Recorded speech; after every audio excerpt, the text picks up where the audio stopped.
কবরস্থানে যান তো, একটু যাবেন, একটু গেলে আখিরাতের কথাটা স্মরণ হবে।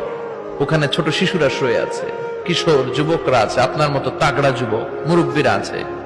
এরা এই এলাকায় থাকতো, এরা আকাশ থেকে নেমে আসে না, এই এলাকার সন্তান আজ নাই। একটা সার্টেন পিরিয়ড শেষে আপনিও থাকবেন না।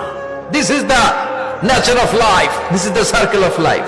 ছোট্ট শিশু হয়ে এসেছিলেন, শৈশব, কৈশোর, যৌবন, প্রৌঢ়ত্ব। আগে ছিলেন সিঙ্গেল, বিয়ে করে হয়ে গেলেন ডবল। এরপরে আল্লাহ আপনাকে একটা মেয়ে দিল, এরপরে মেয়েকে বিয়ে দিয়ে শ্বশুর হলেন, এরপরে ওই মেয়ের ঘরে সন্তান হতে নানা হলেন। আর কতদিন? অনেক দিন হলো তো, অনেক লম্বা সময় পেয়েছেন আপনি। Think about that. এবার যাওয়ার কথা ভাবেন, আখিরাতের সামানের কথা ভাবেন, ফিরে যেতে হবে।